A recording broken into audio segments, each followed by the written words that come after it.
Amém. Deus abençoe. Boa noite, igreja. Eu gostei muito que o Jefferson me chamou de amigo, né? Acho que não tem apresentação mais gostosa do que chamar de amigo, né? E eu admiro muito também o Jefferson pregando, e ele sabe que é desse jeito que, né, que a gente fica assim, com mais temor para pregar, né, Jefferson? E é bom também a ideia de família. Eu estou de férias, estou morando em Porto Alegre já há 2 anos, então a gente vem para Curitiba, sempre aproveita para ver a família. E então está aqui a minha irmã, meu cunhado, né, o meu filho, a namorada, estão ali na frente, e o Davizão ali, né, meu sobrinho, muito feliz de eles estarem aqui. Então, como eu estou de férias, eles vieram, né, para não perder esse contato da família. Mas é gostoso poder estar na igreja de Jesus, porque daí é família, né? A gente chega e canta as mesmas músicas, e até fiquei meio sem voz ali, de animado com as músicas, eu tenho que tomar água, mas é muito gostoso poder estar aqui, viu, gente? E de fato, o Jefferson se tornou esse amigo naqueles 2 anos ali na Alameda. E é interessante porque amigo não é algo que você consegue provocar. Existe uma intencionalidade que eu vou pregar hoje sobre relacionamento, mas a amizade é algo que parece que surge. Quando você vê, você já é amigo. Eu já vi até gente falando assim, eu nem queria ser amigo daqui, mas não consigo, a gente é amigo, né? E a amizade não tem essa coisa de créditos e débitos, né? Quanto eu ganho de estar com a pessoa, simplesmente você está com a pessoa e é bom demais. E eu lembro que lá na Alameda a gente já sentava junto e ficava conversando, e depois ia para os cafés, os papos, né? Então foi muito especial aquele tempo lá, Jefferson, e eu tenho vibrado com o que tem acontecido aqui. A última vez que eu preguei aqui, a igreja estava em transição, e é tão lindo ver essas cadeiras cheias, é tão lindo, porque você volta e fala, Deus, eu não consigo saber, mas eu imagino quantas coisas maravilhosas aconteceram nesse período da última vez que eu preguei aqui. Eu só posso glorificar mesmo, muito feliz, muito contente. Enquanto você abre a sua Bíblia lá em Efésios capítulo 4, para a gente ir logo para o texto, mas antes eu gostaria de dizer algumas coisas. Eu fui para Porto Alegre, e eu estou estranhando a falta de chimarrão aqui no auditório, né? Tem algum chimarrão aí? Gente, lá, pelo menos um na fileira tem. Né? E lá é assim, é a rede social. Meu cunhado me ensinou isso, né? Que o chimarrão é uma rede social. Porque você coloca o chimarrão, junta a gente em volta e tem relacionamento, né? E todo culto a gente toma chimarrão lá. Então, eu ainda não aprendi a falar o bar, né? Eu estou apanhando um pouquinho nessas coisas, mas tem sido muito jóia. Eu fui para lá em 2024 por convite de um outro grande amigo, o pastor Tércio, que eu conheço há 30 anos, e ele falou assim, Osmarzinho, o pastor Humberto me chamou de Osmarzinho também, né? Vem para cá porque a gente quer, como igreja, te dar de presente um ano sabático. Queridos, que coisa maravilhosa. Depois de 20 e tantos anos pastoreando, um amigo fala assim, Osmar, vem para cá e a gente quer que você fique aqui, você vai sentar na mesa pastoral, você vai poder aí estar junto com a gente, mas você não vai ter uma função, não pense no que você vai entregar para a igreja, a gente quer amar e cuidar de você. Queridos, que privilégio foi 2024, e vai ter um tempo em que eu vou poder falar muito do que aconteceu naquele ano.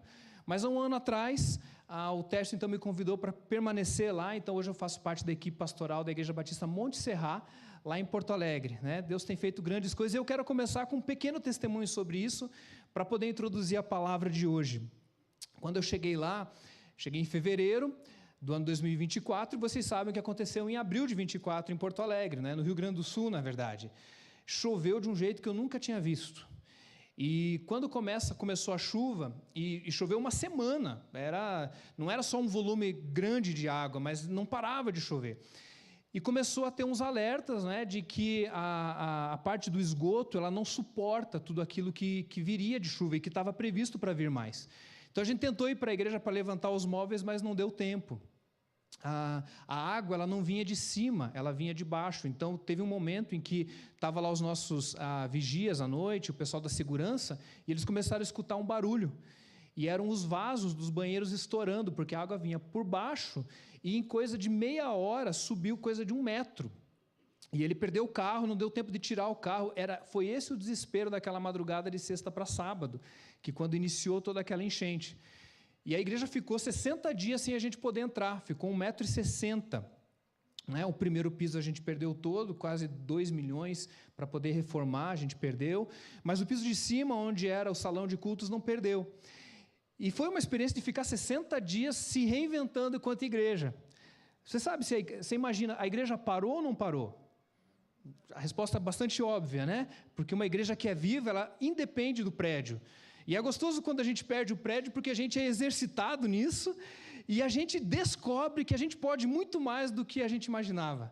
E, queridos, eu vivi tudo aquilo, imagina eu chegando em Porto Alegre, bar, chimarrão, achando que é churrasco, né?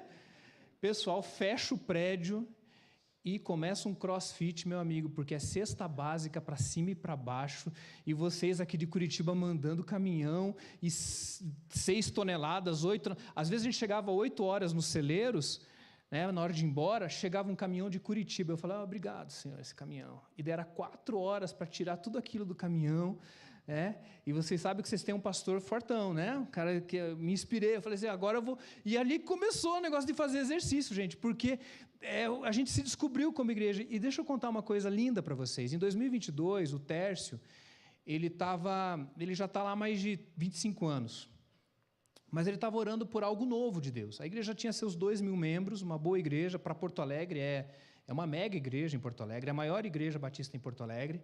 Em 2022, Deus deu uma visão para ele, de que ele ia pegar os 4 pastores da equipe e ele iria enviar para plantar campos ao redor de Porto Alegre, na região metropolitana e na região sul. E seria, então, 25, 26, 27 e 28, seriam esses 4 anos. Um ano, cada um dos pastores seriam enviados. Só que quando veio a enchente em 2024... O que a igreja fez? A igreja ganhou de presente durante todo aquele período, muita generosidade, alguns celeiros, alguns galpões. Então, olha, vocês podem usar. E a igreja, então, recebia essas doações do Brasil inteiro, e como a nossa igreja é maior que as outras, em vez da gente entregar de casa em casa, nós organizamos um sistema pela internet, por WhatsApp, onde as pessoas podiam tirar lá os alimentos que a gente selecionava, sapato, roupa, tudo que vocês enviaram, e as outras igrejas menores também poderiam, o pastor cadastrava, buscava, então a gente fazia esse trabalho. E um dos lugares é o Vale dos Sinos, que é a região norte ali de Porto Alegre, São Leopoldo, Novo Hamburgo, e a gente ganhou um celeiro lá. A gente, durante 4 meses, a gente não pagou aquele lugar. E Vale dos Sinos demoraria pelo menos 3 anos para a gente abrir um campus, porque estava na fila, seria o terceiro ano. Pastor Michel e Carlinha começaram a se envolver lá, abriram e tal, e quando acabou toda a demanda social, porque a igreja partiu o pão, né, como a gente cantou, a igreja começou a partir o pão e testemunhar de um evangelho vivo e verdadeiro, Deus falou com o Tércio e falou assim, a gente não pode agora mais entregar esse imóvel. Em vez da gente devolver o imóvel, a gente quer fazer um aluguel, reformar e abrir um campus. Queridos, a gente abriu, ano passado, a gente abriu a Gravataí, Vale dos Sinos, Igrejinha, e esse ano agora a gente vai abrir Zona Sul. O milagre da chuva e do movimento da igreja fez que todo o processo que ia acabar em 2028, em 2026 já vamos ter os 4 campos acontecendo.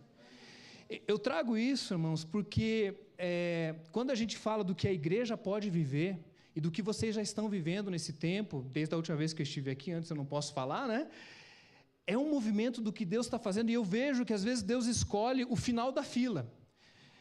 Porto Alegre, o Rio Grande do Sul, é a cidade menos evangelizada, a capital menos evangelizada do Brasil. Né? Religiões afro, de matriz africana, você encontra ceticismo, ateus, é muito difícil.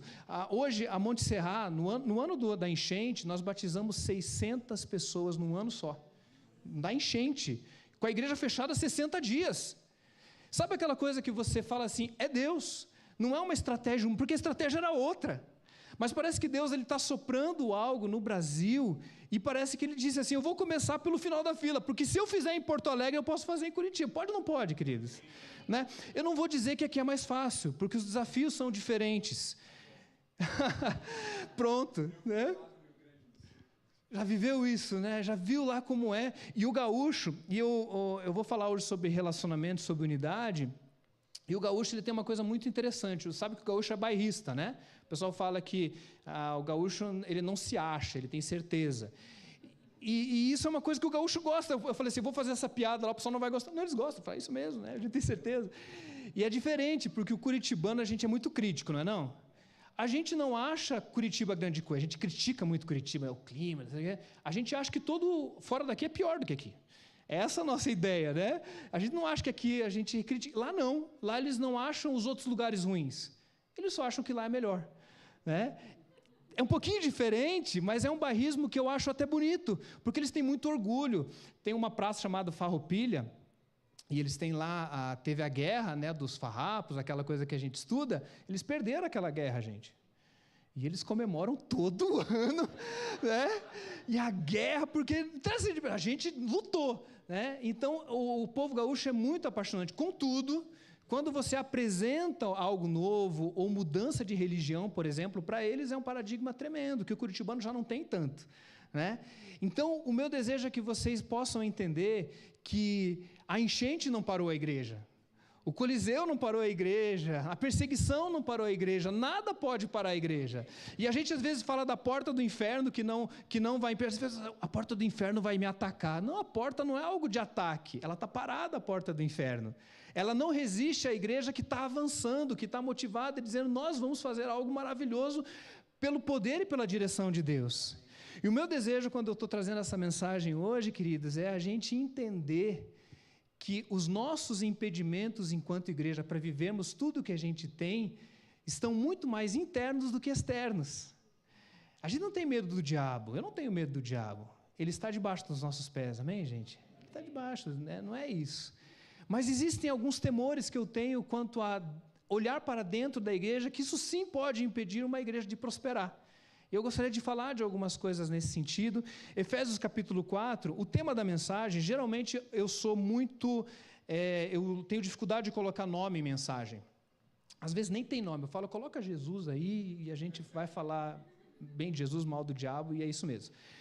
Mas veio o primeiro tema da mensagem, né? Que é uma igreja imbatível. Promovendo e preservando e promovendo a unidade do corpo de Cristo, tornando uma igreja imbatível. E depois que veio esse tema, eu falei, puxa Deus, eu não estou acostumado a começar pelo tema, qual que é o texto? E daí me veio Efésios capítulo 4, e eu falei, puxa Deus, me dá agora a competência para poder pregar esse texto, porque eu lembrei-me do quanto eu amo essa passagem, e eu quero pedir permissão para vocês para fazer a leitura do texto completo. Estamos juntos? Pode ser?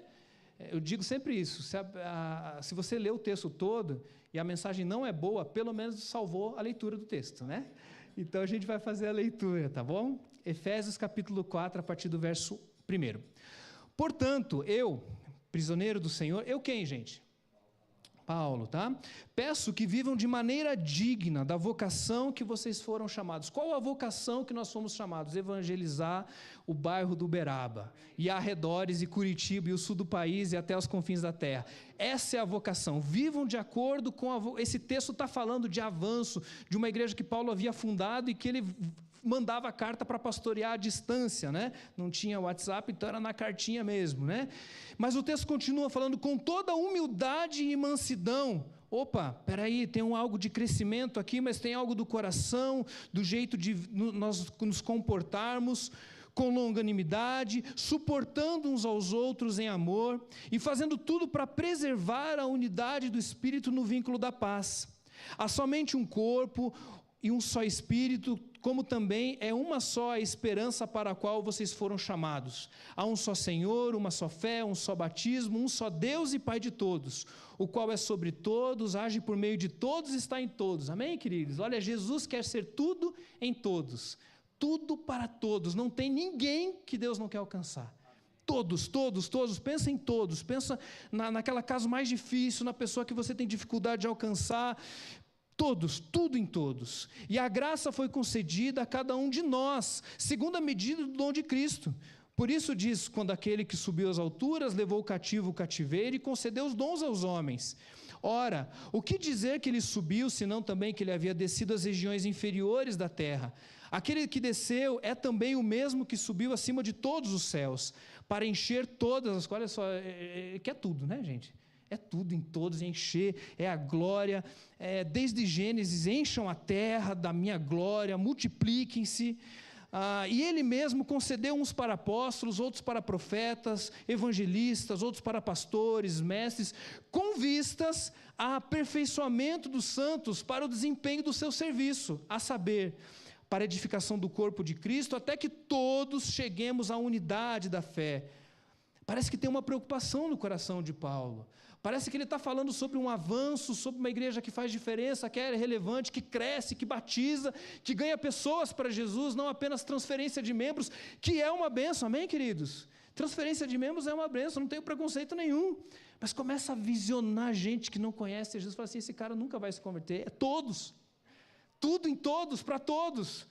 Mas parece que Paulo, quando ele está falando disso, ele está dizendo, tem uma preocupação, e tem um ponto que eu preciso tratar com vocês, que diz assim, para que não sejamos mais como meninos, versículo anterior ainda, a unidade da fé, no pleno conhecimento do Filho de Deus, ao estado de pessoa madura, à medida da estatura da plenitude de Cristo, para que não sejamos mais como meninos, arrastados pelas ondas, levados de um lado para o outro, por qualquer vento de doutrina, pela artimanha dos homens e pela astúcia dos que induzem ao erro, mas seguindo a verdade em amor, cresçamos em tudo, bem ajustados e consolidados pelo auxílio de todas as juntas, segundo a justa cooperação de cada parte, que efetua o seu próprio crescimento para a edificação de si mesmo em amor. Isto, portanto, digo no Senhor e testifico, não vivam mais como os gentios, que vivem na vaidade, guardem isso, a gente vai usar isso durante a mensagem, vaidade, o orgulho, coisa de gentil, coisa de gente que não conhece o que é andar com Jesus, dos seus próprios pensamentos, você pode colocar egoístas, ou algo que é ególatra, né? Tendo o seu entendimento obscurecido, separados da vida que Deus concede, por causa da ignorância em que viviam, pela dureza do coração. Tendo-se tornados insensíveis, eles se entregaram à libertinagem para, de forma desenfreada, cometer todo tipo de impureza. Mas não foi assim que vocês aprenderam a Cristo. Se é que de fato ouviram falar dele, nele foram instruídos segundo a verdade em Jesus, no sentido de que quanto à maneira antiga de viver, vocês deixem de lado o velho homem, grave isso, tem um novo homem surgindo, tem um novo jeito de ser gente, tem um novo corpo plural sendo constituído, que se corrompe segundo os desejos enganosos, se deixem renovar no espírito do entendimento de vocês e se revistam do novo homem, criados segundo Deus, em justiça e retidão procedentes da verdade. Por isso, deixando a mentira, cada um fale a verdade com o seu próximo. Olha o relacionamento de novo, a importância dos relacionamentos, da unidade, da bênção mútua, porque somos membros do mesmo corpo. Fiquem irados, tem direito de ficar irado, mas não pequem, não deixe que o sol se ponha sobre a ira de vocês, nem deem lugar ao diabo. Aquele que rouba, para de roubar. Pelo contrário, trabalhe fazendo com as próprias mãos o que é bom, para que tenha o que repartir o que é ao necessitado. Está entendendo aqui que não é só parar de roubar? O nosso evangelho não é um evangelho de dizer não, não, não, não, não. É uma proposta. Pare de roubar, mas agora você vai juntar mais para você poder distribuir. Porque é muito medíocre pensar em apenas parar de fazer coisas, mas Deus está nos chamando para propor algo. Não saia da sua boca nenhuma palavra suja. Olha só, não faça, mas unicamente a que for boa para edificação conforme a necessidade, e assim transmita a graça aos que ouvem. Tem uma proposição, tem algo que o Senhor está nos chamando a viver. E não entristeçam o Espírito de Deus no qual vocês foram selados, para o dia da redenção. Que não haja no meio de vocês qualquer amargura, indignação, ira, gritaria, blasfêmia. Deus nos livre disso, amém, queridos? Que a igreja não seja caracterizada por isso, em nome de Jesus. Mas não é uma igreja apenas asséptica, que não vive nessas coisas, mas o texto diz, pelo contrário, a proposta é, sejam bondosos, compassivos uns para com os outros, perdoando uns aos outros, como também Deus em Cristo Jesus perdoou vocês. Amém? Amém. Aguentaram até o final? Glória a Deus. Amém? Podemos ir embora para casa? Aí da visão, vamos orar? Paizinho, obrigado, Deus, obrigado porque a gente continua sendo pastoreado pelo Espírito Santo. Obrigado porque Paulo, ele apenas jorrou nesse texto aquilo que está no teu coração, e o que vale para Éfeso, vale para Uberaba. O que vale para a igreja em Éfeso, vale para a igreja em Curitiba, das quais a Igreja Batista do Uberaba é uma agência do reino.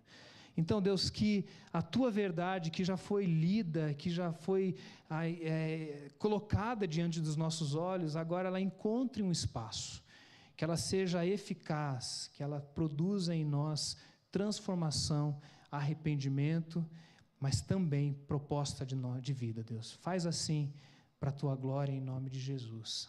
Amém. Amém. Queridos, é bom demais quando a gente percebe que Deus tem um plano com as nossas vidas. E esse plano que Deus tem com as nossas vidas e também com a nossa vida comunitária enquanto igreja, ele faz parte de um plano muito maior. O plano de Deus não acontece quando a Igreja Batista do Uberaba foi fundada aqui. Faz quanto tempo já, Jefferson? 43 anos.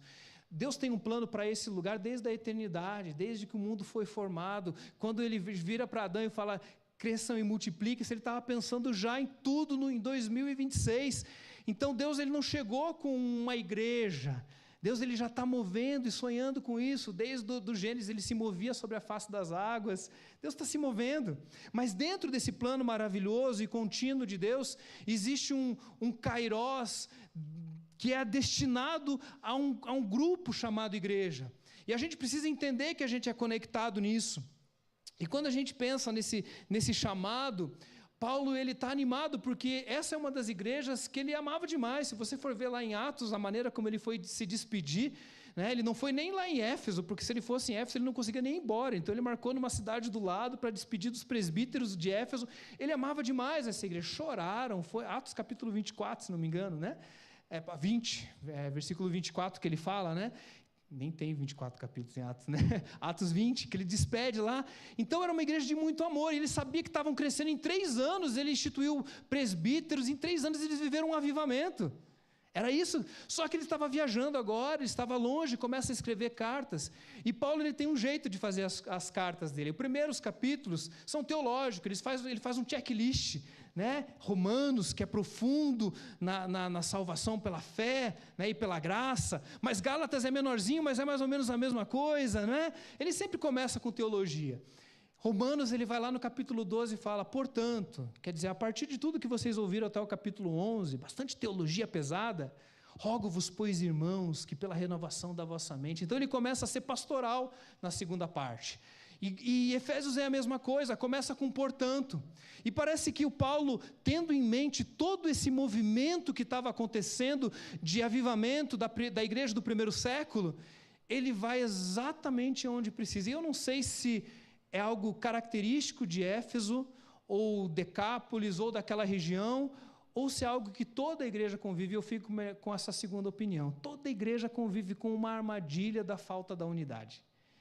E daí Paulo, na sua estratégia pastoral, ele diz, eu vou apontar nisso, eu vou falar disso, eu vou tocar nisso, porque isso é algo que é de fato muito sensível. É gostoso a gente pensar que essa preocupação, e quando Paulo fala de unidade, tem uma coisa chamada hiperlink, né? Que quando a gente clica em cima de uma palavra que às vezes está azulzinha na internet e sublinhada, isso nos leva para outra coisa. E se Paulo, um judeu, né, falava, um genial, né? Paulo falava aramaico, falava hebraico, falava latim, era um homem fora de série. Só que quando ele falava de unidade, ele estava falando com um povo que entendia o que era a unidade. E para isso a gente precisa tentar entender o que os leitores pensavam sobre unidade. E a palavra unidade é muito importante para o judeu até hoje. Vocês entendem que de todos os povos do Velho Testamento ali, se você for ver lá Jebuseus, né, Edomitas, esses povos todos acabaram. Mas tem um povo, né, o povo de Israel, que permanece firme. Porque Deus ele tinha a preocupação de preservar uma nação, preservar um povo. Ele tinha a necessidade de preservar uma nação até que viesse do ventre dessa nação o Messias prometido. Então tinha uma promessa que pelo menos o remanescente de Israel, ia sobrar. E lá Esther, por exemplo, quase acaba o povo. Mas tem uma promessa, vai sobrar pelo menos. Mas para Deus poder cuidar desse povo, desde lá do Velho Testamento, existem 2 palavrinhas para falar sobre unidade. E essas 2 palavrinhas do hebraico nos ajudam a entender do que Paulo estava falando. A primeira palavra é Yahid. Fala Yahid. Viu? Uma palavrinha hebraica, já aprendi hebraico hoje, né? Escreve com Y, Yashid, né? Yahid. Yahid significa unidade, um bloco único, né? Uma supremacia, algo que não pode ser separado. Então é como pensa numa uva, né? Você tem ali uma uva, é só uma uva, um bombom. né? É um bombom.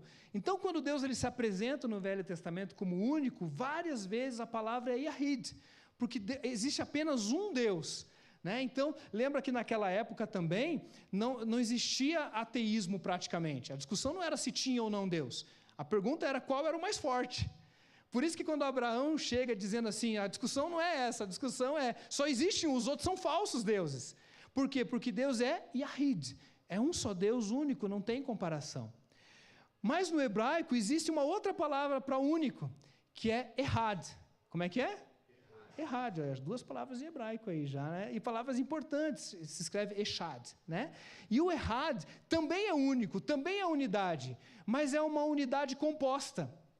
Então você consegue ver que existe algo que é um só, mas ele é composto por várias partes. Então se você pensou numa uva, agora pensa num cacho de uva. Continua sendo um cacho de uva, mas ele é composto por várias partes. É uma caixa de bombons, é um só, mas ele é composto. E desde o Velho Testamento você encontra no Gênesis Deus se apresentando como Elohim, que é o plural de El. Você fala, puxa vida, então parece que o Deus único, que não tem concorrência, que só tem os outros deuses são falsos, ele começa a se apresentar já de uma maneira diferente. Existe uma pluralidade em Deus, e quando ele cria, fala, façamos o homem à imagem e semelhança, quer dizer, tem uma pluralidade, mas tem algo muito interessante. Quando Deus ele começa a falar assim, olha, e trindade é algo que são anos para tentar explicar, né? Você usa o sol, usa o ovo, mas não vou entrar por isso, né? Mas quando você começa a perceber como Deus vai se revelando na história de Israel, chega em Deuteronômio capítulo 6, que é chamado Shema.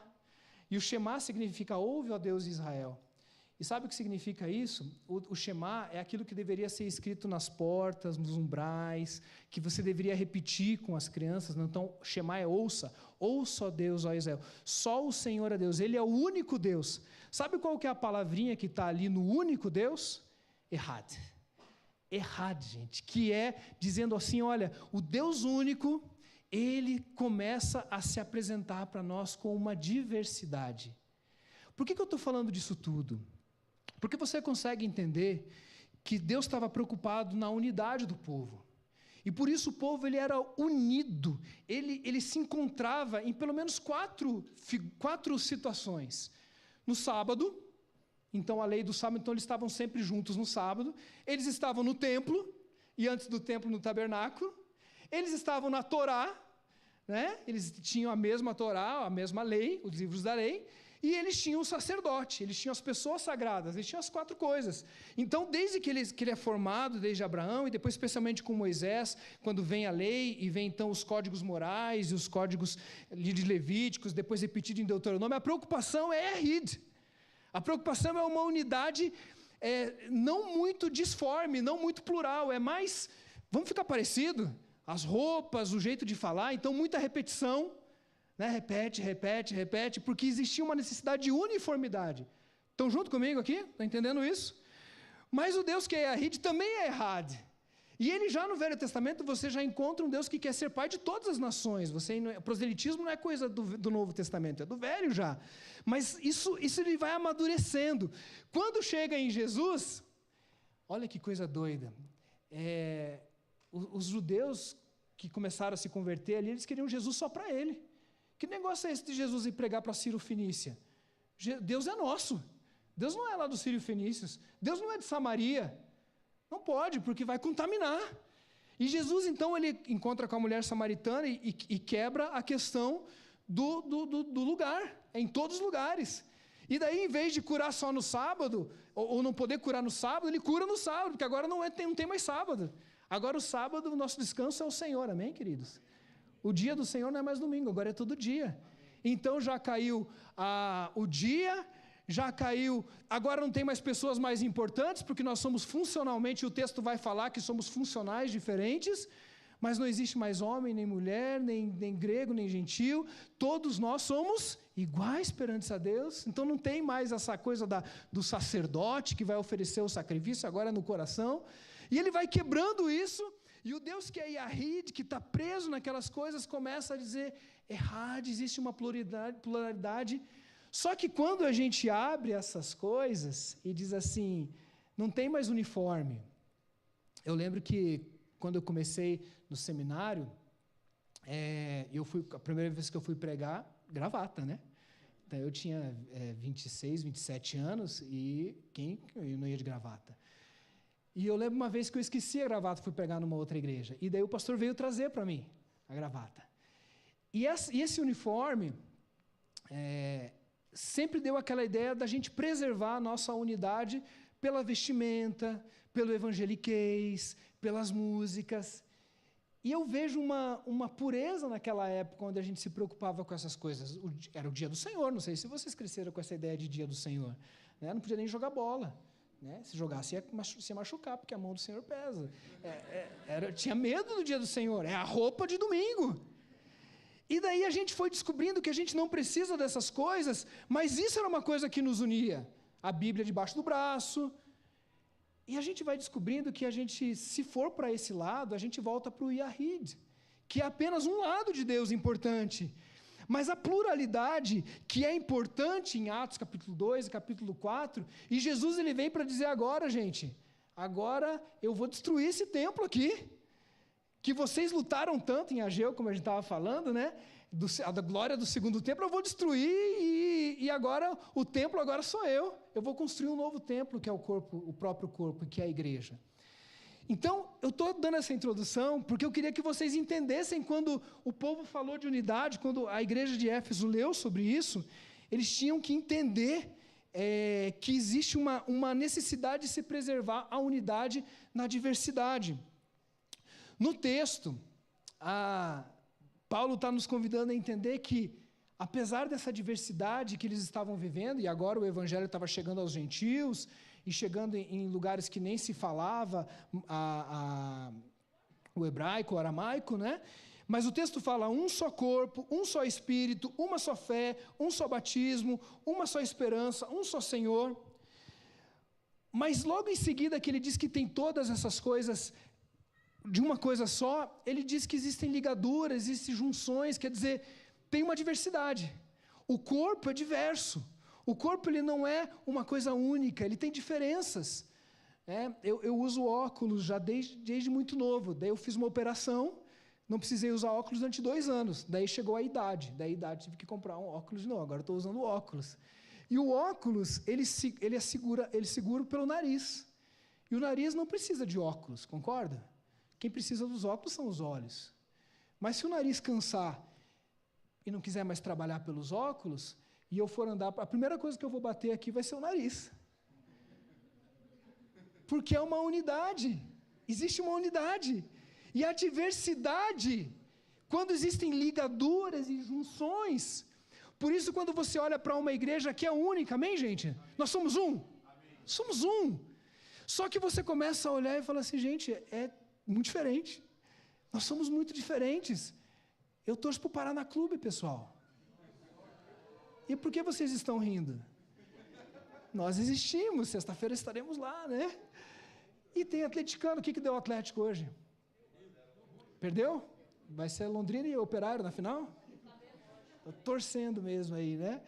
Mas um gosta de teve hino hoje sendo cantado, mas teve worship também. E a gente diz, Senhor, não é o que eu quero, porque enquanto a gente tiver diversidade, a igreja prevalece, gente. É unidade na diversidade, não é unidade na uniformidade, porque tudo que tende a ser uniforme tende a se extinguir. Os sistemas biológicos, os sistemas de vida que têm diversidade, eles prevalecem. Aqueles que não têm diversidade, eles tendem a se extinguir. E a igreja, ela vai durar na sua diversidade. Aqui vem um motivo pela primeira parte desta mensagem. A igreja será imbatível. A igreja será imparável, incrível, irresistível. Coloca o que você quiser aí. Quando ela estiver olhando para a sua unidade na diversidade. A unidade proposta por Paulo e por Jesus desde o Velho Testamento é mais profunda. Nós precisamos aprender a conviver com pessoas diferentes, a saber todos. Todos somos diferentes, não tem ninguém igual. A gente precisa entender que Deus juntar gente diferente é uma maneira dele dizer algo.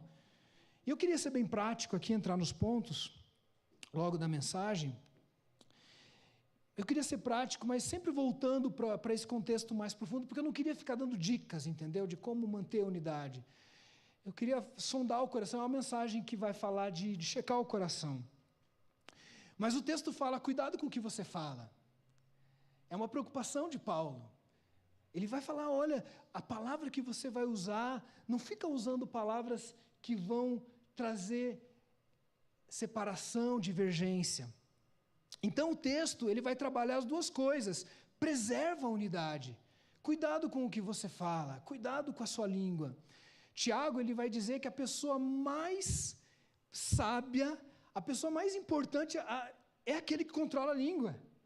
Está entendendo? A importância disso, a delicadeza com que esse tema deve ser tomado. Quando a gente começa a andar com pessoas em comunidade, em relacionamento, o que você diz e o que você não diz vai ajudar demais esse povo a andar unido. Irmãos, o que tem de histórias de igrejas que racham, que se dividem, e eu escutava isso muito mais antigamente, mas eu creio, amados, que a igreja pode viver até a volta de Jesus sem nunca mais dividir, sem rachar mais. Eu acho que isso tem que doer do nosso ouvido quando a gente escuta uma igreja que dividiu e que rachou. Olha, eu vejo até que Deus usa essas coisas. Já viu igreja chamada memorial? Geralmente igreja memorial é porque veio de uma divisão. E daí você vai ver, daí tem que ter perdão, tem que voltar lá e tal, né? E Deus usa. É a briga de Paulo com Barnabé. O texto fala que eles tiveram uma oposição fortemente. O que será que foi fortemente? Será que um lá quase saiu às vias de fato? E Deus usou. Barnabé pegou Marcos, curou Marcos, Paulo foi para o outro lado e Deus usou. Eu não acho que Deus ele é surpreso por essas coisas. Mas, queridos, eu sonho e eu oro por igrejas que zelam pela unidade para que isso não seja parte mais da história de igreja nenhuma. E isso passa pelo que a gente fala, pelo que a gente conversa. Amados, os nossos corredores, Deus, a hora em que a gente se encontra no estacionamento, as nossas células, eu lembro quando a gente começou um trabalho com células, Jefferson, porque eu sou um pouquinho mais velho, vou fazer 50 ano que vem, então a gente pegou o primeiro movimento de células aqui em Curitiba. E tinha que pastor que falava assim, não pode ter célula. Por quê? Não, porque o pessoal vai para as casas e vão ficar fofocando. Tem que ser aqui, porque, olha a ilusão do pastor, porque se for aqui eu controlo. O cara vai fofocar onde for, né? E na célula é até melhor, porque se fofocar você já percebe logo, né? Mas tinha-se um temor de que a gente não vai avançar. Olha a igreja medrosa, de ir para as casas, a estratégia da casa não é uma estratégia de marketing multinível, é Bíblia, de casa em casa, partindo pão, que a gente cantou hoje, vai cantar de novo, porque é o final da mensagem. E o partir o pão não é só a ceia que a gente faz, é aquele lanchinho que você leva, que você tem a edificação, tem o evangelismo, tem o engorda, é uma bênção, né? E a gente vai, a gente tem coragem de viver isso. Só que quando Deus junta todo mundo, existe um risco da gente não ser cuidadoso com o que a gente fala. Mas você está percebendo que o texto não pode ficar dentro do temor do que a gente diz. Eu não estou aqui falando simplesmente de fofoca, que é um câncer na igreja, mas de uma postura responsável com a vida, que você pode promover ou destruir a vida de alguém com uma palavra maldita. É uma palavra. E eu vou dizer mais, às vezes é uma cara. A pessoa chega e começa a falar, pronto, você já rotulou, você já contaminou. Já viu isso? Né? Vai pregar o fulano de tal. Entrou um negócio ali que para você tirar, aqui vocês fazem, lembra do, como é que chama? O encontro com Deus, né? Que na Alameda chamava Casa do Oleiro. Tem um negócio lá, né? Especial, não pode falar o que é, né? Mas tem um negócio lá para impedir fofoca, impedir comentários na hora errada. Porque a gente precisa entender que uma palavra pode prejudicar o que Deus está fazendo na história da pessoa.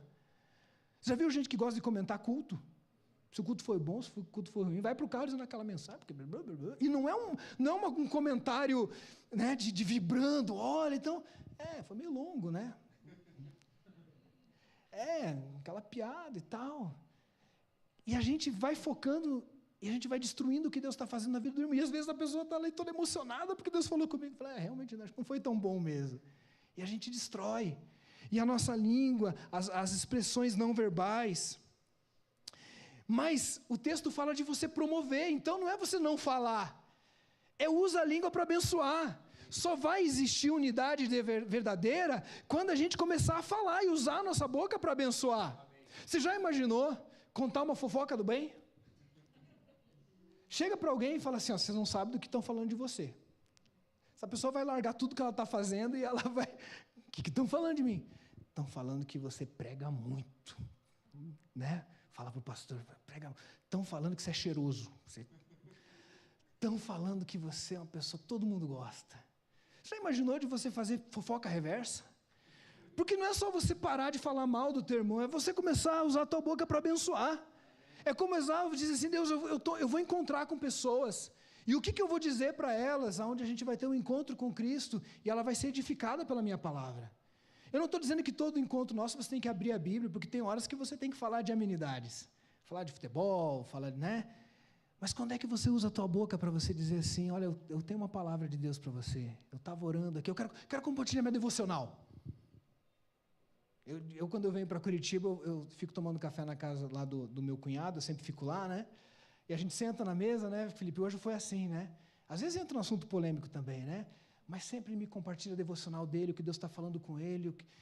E, queridos, não é só deixar de falar, não é só preservar a unidade, mas é promover com aquilo que a gente fala. Claro que vai ter gente que não vai gostar. Lá na Monte Serragem tem uma cultura. Repita comigo, cultura. Cultura. Cultura tem a ver com a gente viver como o texto fala, não como os gentios, mas aquilo que a gente aprendeu com Cristo. Você lembra quando Jesus está com Pedro, e daí Pedro fala assim, Jesus, tu és o Cristo, filho do Deus vivo. E daí Jesus fala assim, nota 10, Pedrão. Foi o Espírito que te revelou, não foi carne. E daí Pedrão, né? E daí em seguida Jesus começa a falar que vai para a cruz. E daí Pedro, ele com a bola cheia, né? Acha que vai repreender Jesus. Tem misericórdia de ti, Jesus, não vai para a cruz coisa nenhuma. E daí Jesus vira para Pedro e fala assim, aparta-te de mim, Satanás. Agora, pergunta, Pedro foi embora depois dessa palavra? Ele fez bencinho? Ele falou assim, Jesus me falou e tal. Jesus não tinha nem medo de falar essas coisas para Pedro. Por quê? Porque na hora que Pedro acertou, Pedro, 10 Pedro, você foi demais, parabéns. Mas na hora que Pedro errou, ele foi repreendido. E sabe o que uma igreja unida e que usa bem a palavra e a língua faz? Admoesta e exorta mutuamente. Tem que ser um lugar de vulnerabilidade. Vulnerabilidade é coisa da cultura da igreja, sabe o que é vulnerabilidade? É você ser transparente com os seus pecados, ou tem alguém que não peca aí, né? Com as suas lutas, com os seus desafios, com as suas tensões pecaminosas, você ser transparente, mas não é só isso, é você estar disponível para alguém dizer, querido, eu acho que isso aí não combina mais com você, eu acho que isso não funciona mais. E eu cheguei lá em Porto Alegre, e o Tércio é um paizão, o formato dele é paizão. E ele prestando muita atenção no que eu falo, porque ele está protegendo a cultura, e eu estou chegando de fora, pastorzão cuidando. Teve um dia que eu estava na frente do café, e daí ele foi cumprimentar uma moça na minha frente, e ele falou assim, Cissa, eu estou te cumprimentando, eu já te cumprimentei? Daí a Cissa falou, não, pastor, você não tinha me cumprimentado mesmo. Daí eu, no meio da brincadeira, né, sabe, querendo ser legalzão, eu falei assim, não, Tércio, ela já tinha reclamado para mim que você não tinha cumprimentado ela. KKKKKKK, né? Eu fiquei rindo sozinho, né, porque eu estou fora da cultura, né? Na mesma hora, ele virou, botou a mão no meu ombro, ele até me colocou contra a parede, assim, né? Mas com amor, claro, né? Botou a mão e falou assim, Osmarzinho, cuidado, porque talvez a Cissa estava chateada comigo em alguma coisa, e você fez uma brincadeira e isso vai despertar no coração dela uma dor. Amém, eu sabia disso, Tércio, está tranquilo, foi só um lápis. Me diz uma coisa, é agradável? Alguém gosta de ser repreendido aí? Alguém gosta de falar assim, está errado, não vai por aí? Mas eu vou dizer para vocês, meu amigo, nunca mais. E eu comecei a cuidar, porque eu sou muito brincalhão mesmo, Mas, de fato, às vezes a gente querendo entrar num grupo, ou a gente priva o irmão de ouvir uma palavra importante. Há um tempo atrás, eu estava conversando com um amigo e ele começou a falar mal de um monte de gente. E eu não queria brigar com ele, e eu não falei nada para ele. Eu fui para casa e falei, Deus, devia ter falado, não falei. Passaram-se 2 anos, e ele está lutando com um monte de problema exatamente nessa área. E sabe o que Deus falou para mim? Que se eu tivesse repreendido ele há 2 anos, quem sabe ele não estivesse vivendo o que ele está vivendo. E hoje existe um problema porque eu não fofoquei, glória a Deus, mas eu não usei a minha palavra para exortar o meu irmão. E a palavra exortação, queridos, não é ficar passando correção. A palavra é ensino, né? É aquela coisa de você botar na rota de novo, você coloca, fala com amor, né? O texto fala também com leveza, com longanimidade, humildade, mansidão, com pureza. A gente aprendeu lá em Porto Alegre dizer assim, querido, você acha que isso combina com o que você está querendo viver? Acho que isso aí não faz mais parte. Eu escutei isso algumas vezes em Porto Alegre, queridos, e como isso tem me feito crescer. E eu quero crescer. Mas a segunda coisa, além dessa questão da língua, é a promoção da unidade através de qualidade de tempo. Porque nós precisamos ser intencionais em passarmos tempo junto.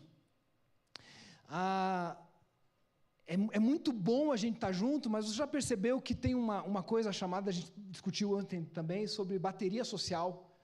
Virou uma brincadeira nova, né? Bateria social. Eu lembro uma camiseta que é assim, desculpa pelo atraso, não queria ter vindo. E chega uma idade que a gente brinca, que a gente já chega indo embora de costas, né? Você fala assim, que horas que acaba?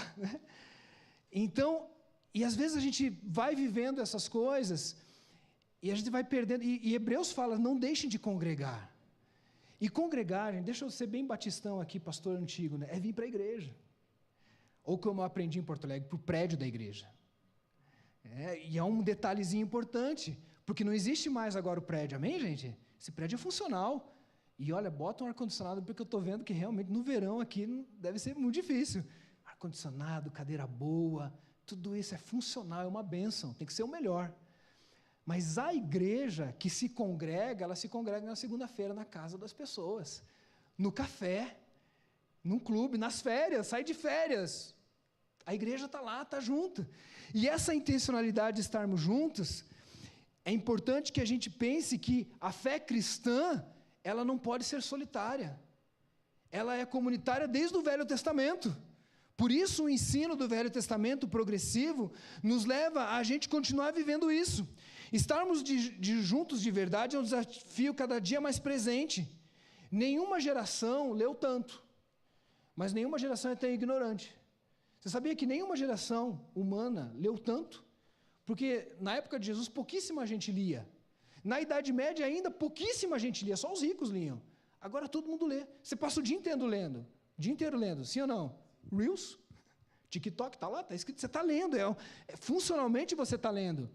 Mas talvez a gente está vivendo uma geração a mais difícil de você ter conversas profundas. Estava falando com a Bel ontem, né, Bel? De que a gente está num exercício que se a gente fica, às vezes, muito na internet, você vai ler um livro, dá 2, 3 páginas, você não consegue se concentrar mais. E você começa um papo, você cansa, acaba a bateria social. E essas coisas, queridos, elas vão contaminando a ponto da gente até frequentar o mesmo lugar, cantar as mesmas músicas, caminharmos no evangeliquez, até sabemos versículos bíblicos e tudo isso é bênção, mas a gente não convive. E a gente não vive a diversidade um na vida do outro. E o ferro que afia ferro de Provérbios não pode acontecer. Porque, amados, aprenda uma palavra, é importante relacionamento, mas é importante relacionamento. Porque a gente vai ralando um ao outro e aperfeiçoando um ao outro. É desse jeito que a gente cresce. É andando junto, é se incomodando. Deus me dá paciência. Você vai sair no trânsito, a pessoa da frente não vai andar. Deus me dá paciência. Chega no supermercado, a pessoa da frente vai pagar com moeda. Fala, quem que usa moeda hoje?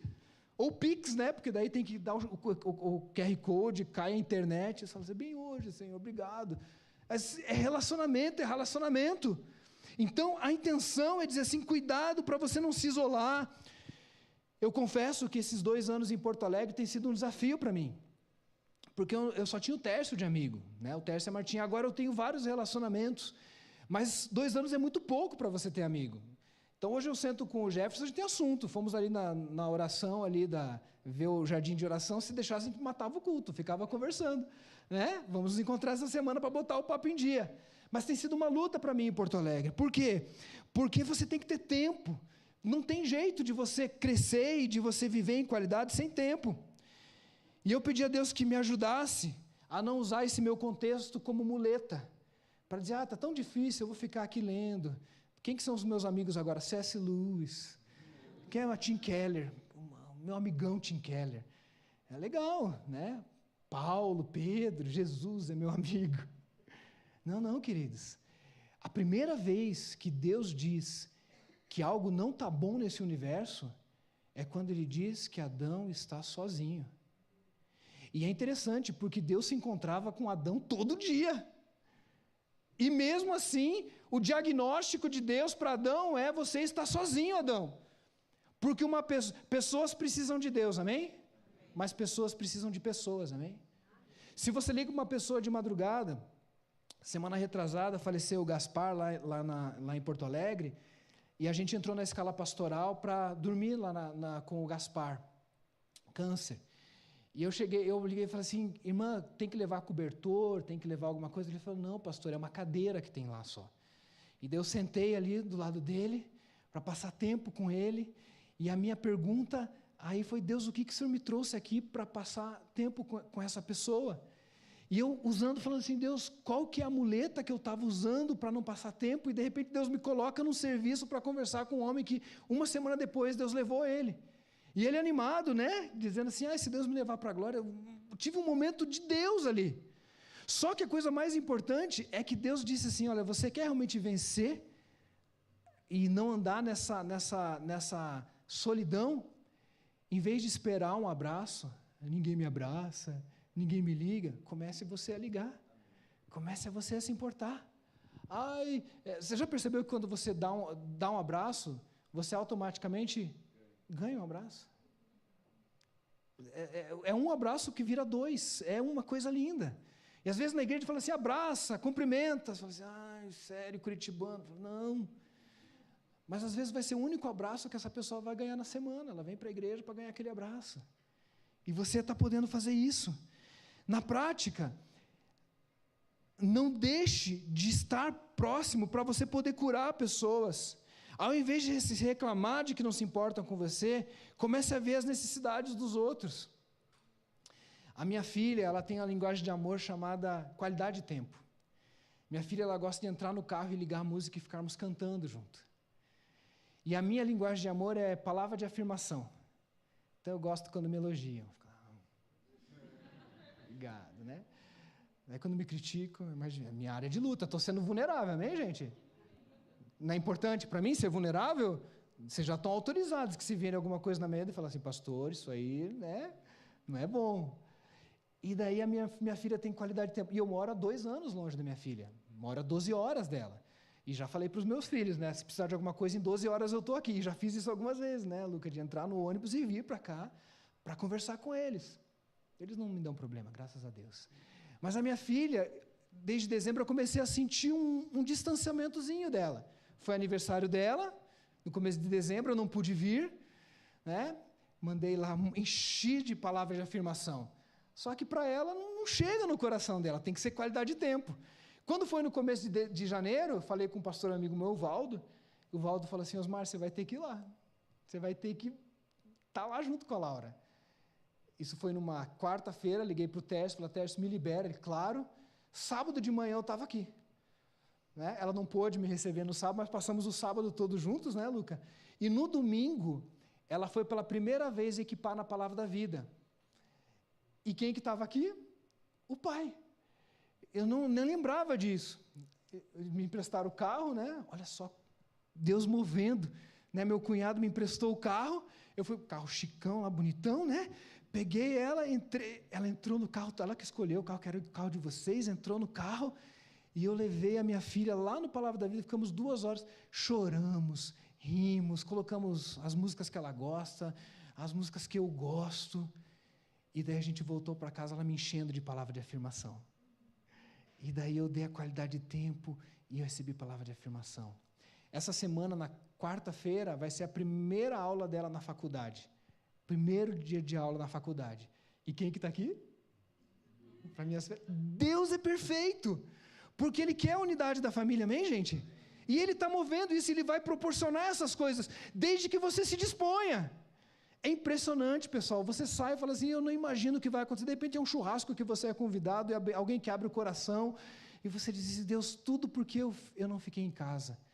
E curitibano, querido, vençam isso. Não venham com essa história de cultura curitibana, porque Deus quer quebrar todas as culturas. Esse negócio de, o mundo está entrando na igreja, cuidado, porque o mundo entrar na igreja, às vezes, não tem a ver com nem música, né? Às vezes, não, gente, o mundo entrar na igreja é egoísmo, individualidade, isso é o mundo entrando na igreja. Aqui não, gente, aqui a gente vem. Aqui a gente não falta célula, amém, queridos? A gente vai. Por que a gente vai? Porque o texto está dizendo que se eu for... Você já se arrependeu de ir na célula, pessoal? Nunca me arrependi. Até quando é difícil. Você fala assim, Deus, que bom que eu vim, porque Deus tem algo ali. Então não é só você evitar os problemas, mas é você propor isso.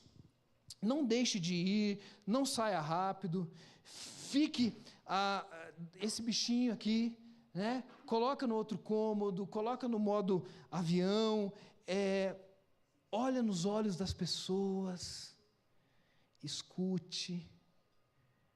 Já percebeu que às vezes eu vou fazer aconselhamento, a pessoa entra e fala assim, pastor, estou precisando muito de conselho. E daí a pessoa fala 40 minutos, 50, só ela fala. Daí acabou o tempo, né? Porque você já tem que conversar com outra pessoa.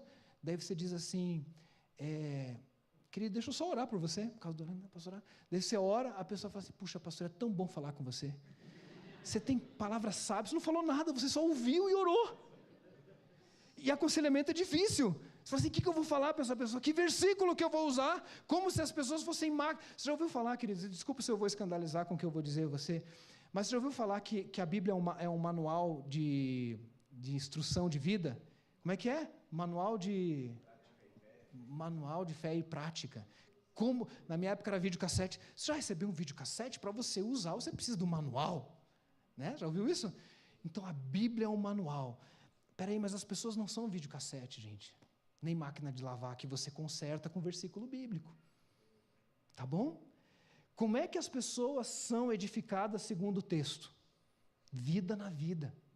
Então, se você não engoliu o texto bíblico, para você poder viver o texto bíblico e você fazer diferença, cuidado, porque às vezes a gente está aconselhando a pessoa está falando, você está pensando no versículo que você vai falar para ela. Eu, quando eu faço aconselhamento, pessoal, não seguro nada na mão. É só ouvir a pessoa, você não fica anotando, agora eu vou falar. Não, você escuta a pessoa. E a pessoa fala assim, puxa, que tempo precioso que a gente passou junto. Então, escutar. E cuidado, pessoal, porque quando a gente está conversando, tem uma coisa lá dentro da gente, chamado ego, que vai ficar gritando. Fala, escuta as pessoas, queridos. Se a gente começar a dar mais os nossos ouvidos, você vai perceber que Deus vai dar uma unidade nessa igreja. Uma unidade a ponto de que um sabe da vida do outro. E isso é difícil, né? Às vezes até não saber da vida do outro e tal. Mas é isso mesmo. Você não precisa ser amigo de todos. Mas se alguém está aqui desse lado e tem um outro lá precisando de doação de sangue, você sabe. Porque essa fofoca vai chegar em você. Vai chegar a fofoca que o irmãozinho está desempregado. Só que não vai chegar a fofoca e falar, mais um desempregado. Não. Vamos ajudar com uma cesta básica. Estragou tal coisa, vamos lá apoiar. Precisa passar a noite no hospital. Eu vou lá, mas não conheço direito, não interessa. Não precisa ser amigo. Nem tem intimidade. Queridos, joga fora esse negócio. A gente cria intimidade no serviço e no amor ao próximo. E é esse nível. Eu não estou dando dicas para vocês, queridos. Eu estou pedindo para vocês entenderem que Deus está nos levando a outro nível. Aonde as pessoas vão chegar, e eu termino com isso. Se até quiser vir já o teclado aí. Eu termino com isso porque tem um pastor lá em Porto Alegre que ele diz assim, o coração do problema é sempre o problema do coração. O coração do problema é sempre um problema no coração. E quando a gente fala sobre unidade, sobre dicas e tal, sobre tudo que o Velho Testamento nos chama a viver, do Yahid para o Errad, para sermos diferentes, tudo vai desembocar num problema, que a gente é egoísta por natureza. Tem uma coisa chamada Adão, que de vez em quando quer ressuscitar dentro de nós. Né? No batismo você vai lá e mergulha o velho homem, mas o maldito sabe nadar. E de vez em quando o velho homem... E daí Paulo fala assim, olha, se dispam desse velho homem, porque tem um novo homem nascendo. Você viu ali? Só que o Adão, que era o primeiro homem, né, o primeiro Adão, ele tinha só um corpo. Quantos corpos tinha o Adão, gente? Um só. Quantas mãos tinha Adão? Quantos pés? 2. Adão. Só que daí Paulo, que construiu essa teologia também em outros textos, ele vai falar, está vindo um novo homem. E esse novo homem agora é também um só. Como Jesus tinha um corpo só, Jesus ele vai dizer, agora eu vou morrer, vou ressuscitar e vai ter agora um novo corpo. E o corpo de Cristo agora não é mais Jesus. Olha que coisa. O corpo de Cristo agora não é mais Jesus, porque Jesus já morreu, já ressuscitou e está à destra do Pai. Mas o corpo de Cristo continua na terra. E como que é o nome do corpo de Cristo, gente? E a igreja é uma só? Mas ela agora não está só num ser humano chamado Jesus, preso num corpo de uma pessoa. Agora é Errad. Agora é um novo ser humano plural, diverso. Quantas mãos Jesus tem aqui? Ele tem a tua mão? Quantos pés Jesus tem aqui? Quantos ouvidos Jesus tem aqui? Olha que coisa, queridos. Quando Jesus fala assim, vocês vão fazer coisas maiores do que eu falo assim, mas eu nunca andei sobre as águas, não vou fazer maior não. Vocês vão fazer coisas maiores porque Jesus estava preso num corpo. E a igreja agora tem milhares e milhões de diversidades.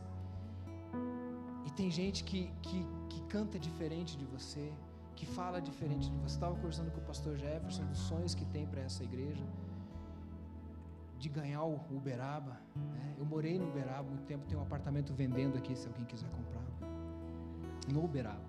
Então conheço o Uberaba, trabalhei 3 anos de Uber aqui, então sei que tem um lado do Uberaba que é muito mais desafiador, e tem um outro que é mais... Então vocês estão talvez até no meio, pensando, né? Qual o lado do Uberaba que Jesus quer? Qual o tipo de pessoa que Jesus quer? Se Jesus quer todo tipo de pessoa, de todas as classes sociais, de todas as... Você já imaginou esse lugar cheio de gente diferente, que canta diferente, que fala diferente, e daí você dizer assim, glória a Deus, porque Deus está dando diversidade. E daí o texto, olha que lindo, voltando um pouquinho para o texto, ele fala que tem uma preocupação teológica, da gente não ficar se desviando. Só que o foco do Paulo, teólogo, que é um cara que gosta da teologia, o foco dele não é teológico para não ter divisão na igreja, é unidade. Às vezes a gente está tomando cuidado tão grande da doutrina, e sabe o que a Bíblia fala? Que a letra mata.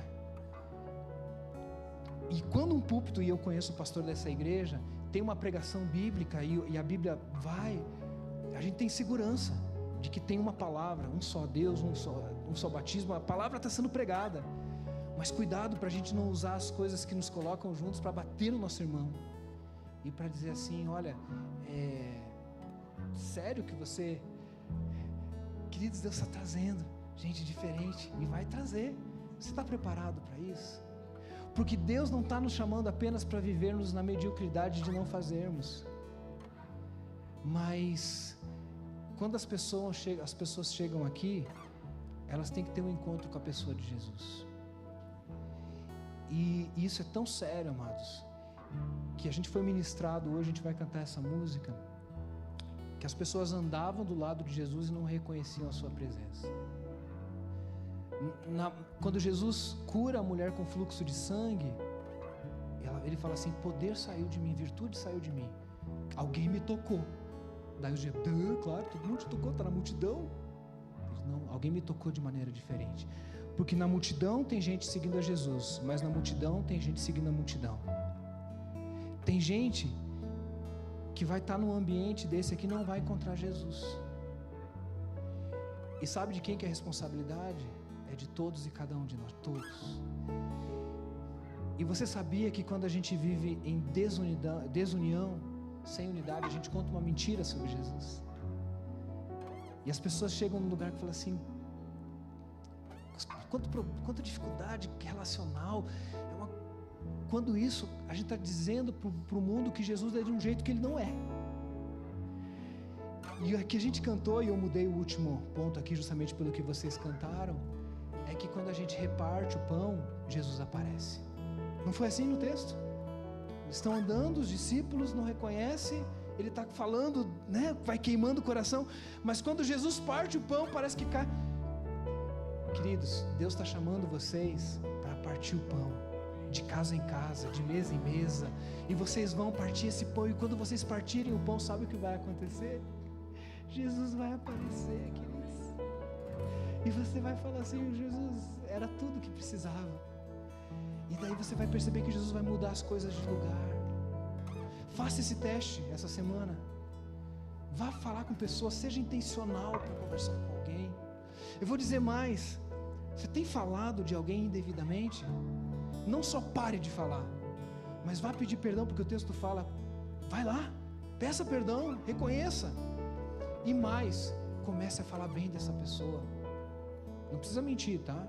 Procura algo bom para falar da pessoa e começa a semear coisas boas.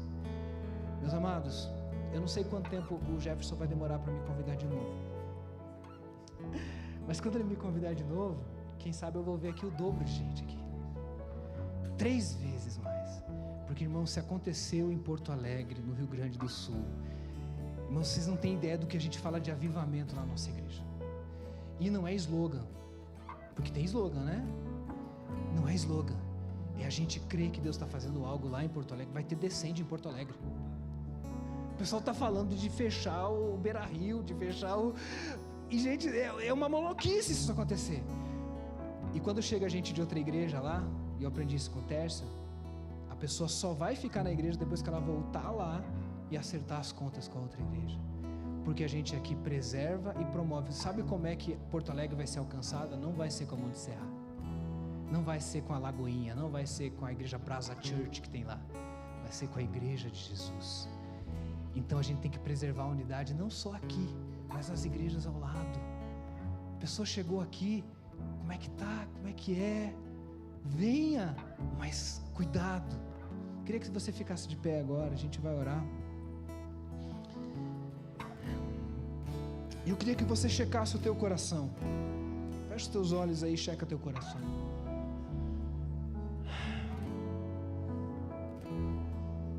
Eu tenho dito, Deus me usa para ver um avivamento acontecendo em Porto Alegre, enquanto Deus me quiser lá.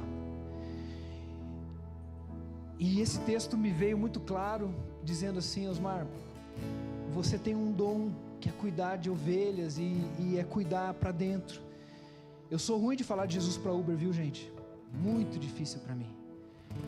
Mas eu sei que Deus pode usar os meus dons para poder edificar a igreja e que isso vai resultar em crescimento. E Deus colocou no meu coração, eu não sei por que essa mensagem, e para trazer isso para vocês hoje, talvez de um alerta de algo que pode acontecer lá na frente, porque o diabo tem uma artimanha. E gente, não se preocupe tanto com leis que vão ser aprovadas no país.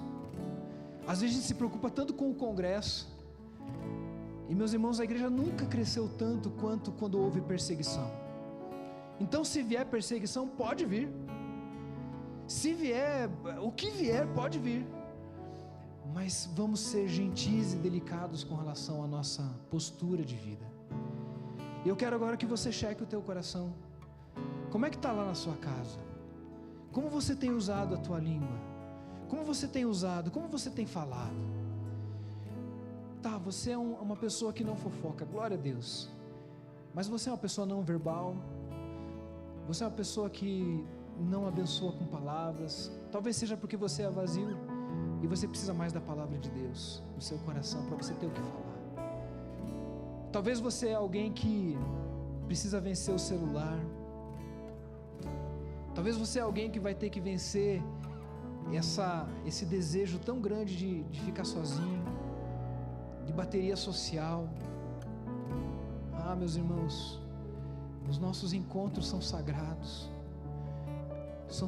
É solo sagrado, uma padaria é sagrada, um leito de hospital é sagrado, uma mesa de café da manhã com a tua família é sagrado. Quando partir o pão, Jesus vai aparecer, ali vai estar lá. E quando Jesus está presente, tudo pode acontecer. Mas eu quero te convidar hoje a morrer para você mesmo, queridos, porque não vai haver unidade enquanto o nosso ego estiver dominado, enquanto as coisas tiverem que ser do meu jeito. E queridos, uma igreja que cresce muda. O que vocês estão vivendo hoje vai ser muito diferente do que vocês vão viver daqui a algum tempo. Talvez vai mudar a cor da parede, talvez vai mudar o banco, talvez vai mudar até o tempo, mas vai mudar as pessoas. E se for do seu jeito, você vai dar problema. Mas eu quero que você hoje coloque diante do seu coração, diante de Deus, dizendo: Deus, eu não quero ser pedra de tropeço. Eu quero ser alguém que vai edificar o corpo de Cristo. E que quando essas ligaduras estiverem sendo transformadas, o crescimento vai vir. Você quer que eu ore pela sua família? Ou ore por você? Sai do seu lugar, vem pra cá enquanto a gente canta essa música. Você tem um desafio grande aí no seu coração? Vem pra cá. Eu sou o primeiro porque eu quero largar esse bichinho do celular. Já falei ontem, sendo vulnerável. Você quer largar alguma coisa? Você quer viver algo diferente? Sai do teu lugar, vem pra cá pra gente orar juntos. Amém.